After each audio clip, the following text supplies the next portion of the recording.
বোসপুকুর শীতলা মন্দিরের ছবি, সেখানেও এবারে বিশেষ ভাবনা রয়েছে, মানুষ ভিড় করছেন।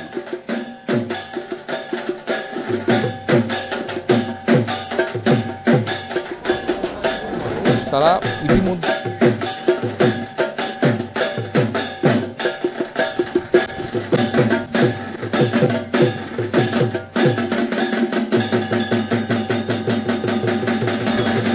বোসপুকুর শীতলা মন্দিরের এবারকার যে বিষয় ভাবনা, তার নাম তারা দিয়েছেন কাল রক্ষণ।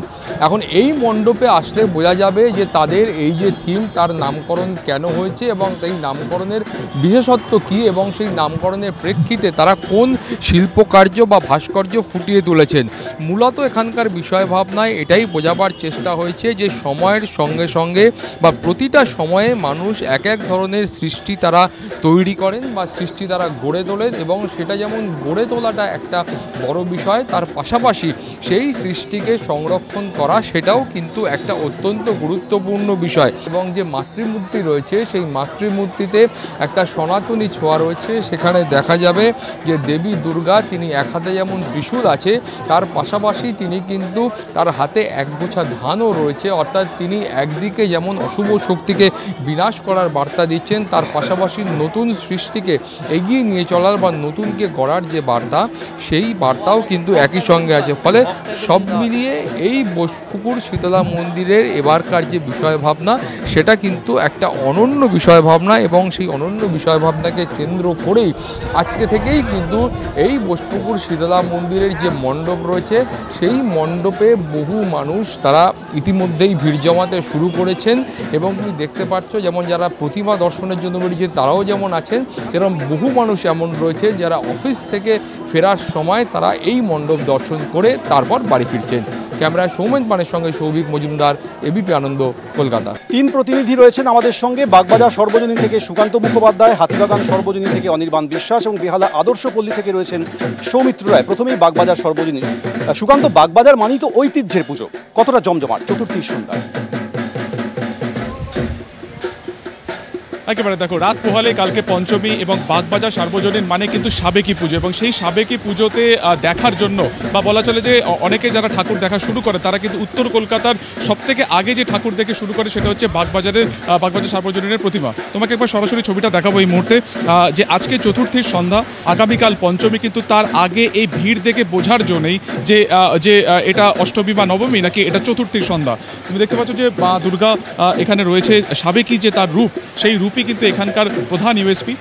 একেবারে মায়ের মূর্তি রয়েছে, সেখানে তার সাজ রয়েছে, সপরিবারে এক চালচিত্রের সাবেকি যে পুজো বাগবাজার সার্বজনীন, তারই কিন্তু আকর্ষণে এখানে সাধারণ যারা দর্শনার্থী থাকে তারা এখানে আসেন। এবং আশপাশে একাধিক পূজা থাকলেও সবার প্রথম কিন্তু গন্তব্য অবশ্যই হয় এই বাগবাজার সার্বজনীন, যেখানে এবছরে দক্ষিণ ভারতের একটি মন্দিরকে পাথেয় করেই এখানে কিন্তু এই মণ্ডপ সজ্জা করা হয়েছে।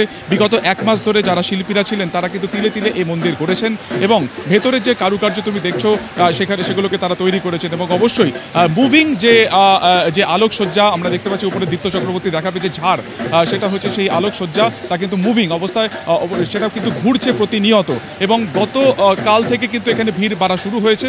আজকেও প্রত্যেকের এখানে যেটা তারা মনে করছেন যে আগামী দিনে বৃষ্টির একটা ভ্রুকুটি রয়েছে, আবহাওয়ার অবনতি হতে পারে, তাই যে কোনোভাবে যদি দ্রুত বাগবাজার সার্বজনীনের পুজো দেখে নেওয়া যায় সেটাই তারা কিন্তু চেষ্টা করছেন। এবং বিগত 1 ঘন্টা ধরে আমরা এখানে বসে আছি, উত্তরোত্তর কিন্তু লোক এখানে আসছেন, তারা দেখছেন, তারা ছবি তুলছেন, সেলফি তুলছেন, এবং তারপর কিন্তু এখান থেকে তারা চলে যাচ্ছেন। তুমি দেখতে পাচ্ছ ভিড় কাতারে কাতারে আসছে, একদম ঠিক সামনের যে মাঠ বা প্রাঙ্গণ সেখান থেকে সরাসরি তারা মণ্ডপে ঢুকছেন, এবং এখান থেকেই তারা কিন্তু সরাসরি চলে যাচ্ছেন ঠাকুর দেখার পরে অন্য পুজো মণ্ডপে। আরও একবার তোমাকে ছবিটা দেখাবো, এখানে সাবেকি প্রতিমার একেবারে সাবেকি যে সাজ মা দুর্গা, সেই সাজেই কিন্তু এখানে এই মূর্তি রয়েছে এখানে। এবং আমরা দেখতে পাচ্ছি সামনে যারা রয়েছেন তারা কিন্তু এখানে সেলফি তুলছেন। একটু কথা বলো, কোথা থেকে আসছে?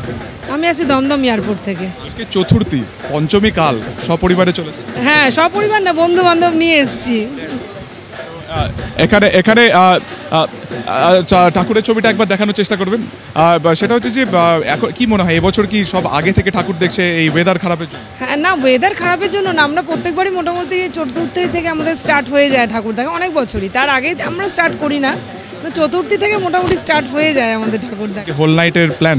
না না, হোল নাইট নাই, হয়তো আর একটা দুটো যদি দেখে বাড়ি চলে যাবো। আমরা বেরিয়েছি সেই সকাল, মানে 2টো নাগাদ বেরিয়েছি।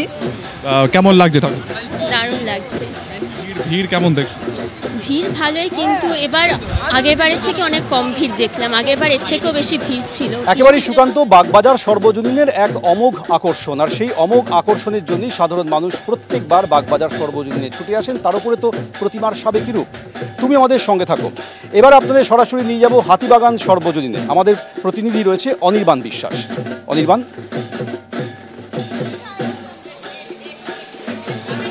দেখো, আমরা রয়েছে এই মুহূর্তে হাতিবাগান সর্বজনীন। আর হাতিবাগান এমন একটা জায়গা যেখানে কিন্তু দুর্গাপুজোর হাব বলা যায়। এখানে হাতিবাগান সর্বজনীন তার অন্যতম ধারক বাহক, কারণ হাতিবাগান সর্বজনীন ছাড়াও এই চত্বরে একাধিক পুজো রয়েছে। এবং দেখতেই পাচ্ছ যে চতুর্থী সন্ধ্যায় প্রচুর মানুষ তারা আসছেন। এবছর তাদের 91তম বর্ষ, আর এবছর কিন্তু তাদের বিষয় ভাবনায় উঠে এসছে অথঘাত কথা। মূলত গঙ্গার যে ঘাট এবং হাওড়া কলকাতার যে দুই পাড়ের যে ঘাট রয়েছে এবং সে ঘাটের যে ইতিহাস, সেগুলোটাকে কিন্তু ফুটিয়ে তোলা হয়েছে এই মূল পূজা মণ্ডপে।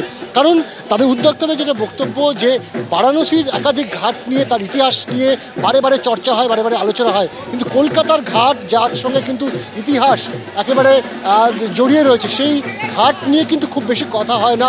ইতিহাসে তার চর্চা থাকলেও খুব বেশি আলোচনা হয় না।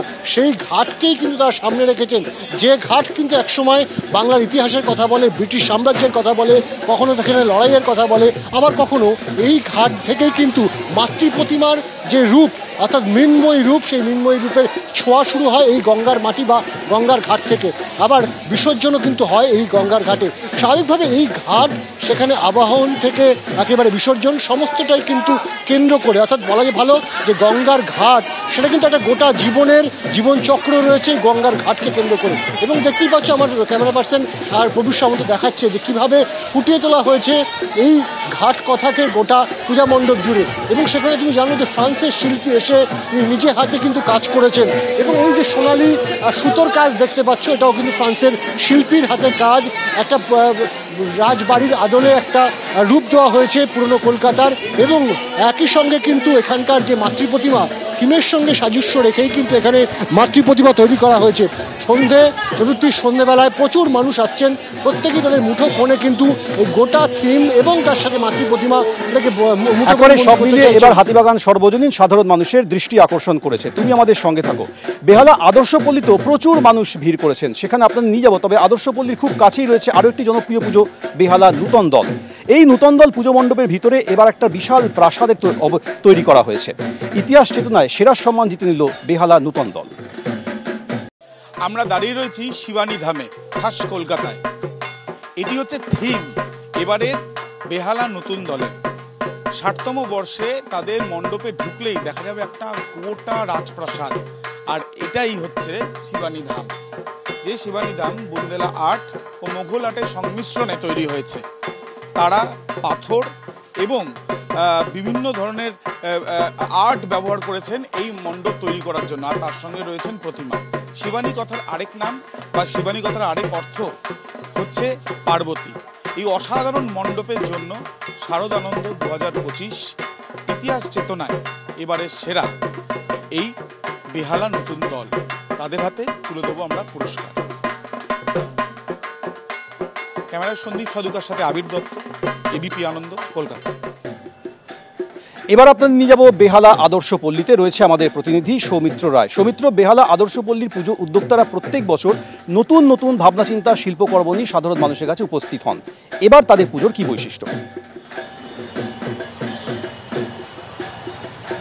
সৌমেন, দেখো, প্রত্যেক বছরের মতো এবছরেও বেহালার আদর্শপল্লীর যে পুজো ভাবনায় একটা নতুনত্ব রয়েছে, একটা চমক রয়েছে।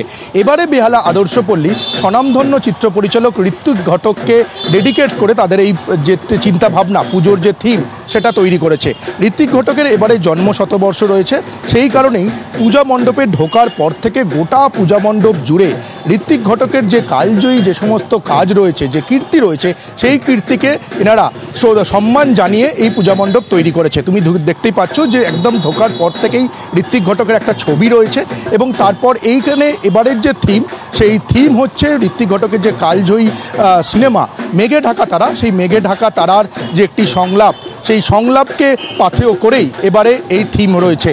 তাদের যে মেঘেঢাকা তারার যে সংলাপ আয়গো উমা কোলে লই, সেইটাই এই পূজা মণ্ডপে ফুটিয়ে তোলা হয়েছে। তুমি দেখতে পাচ্ছ ঋত্বিক ঘটকের যে সমস্ত সৃষ্টি, সেই সৃষ্টির পরতে পরতে ছাপ রয়েছে এই পূজা মণ্ডপে।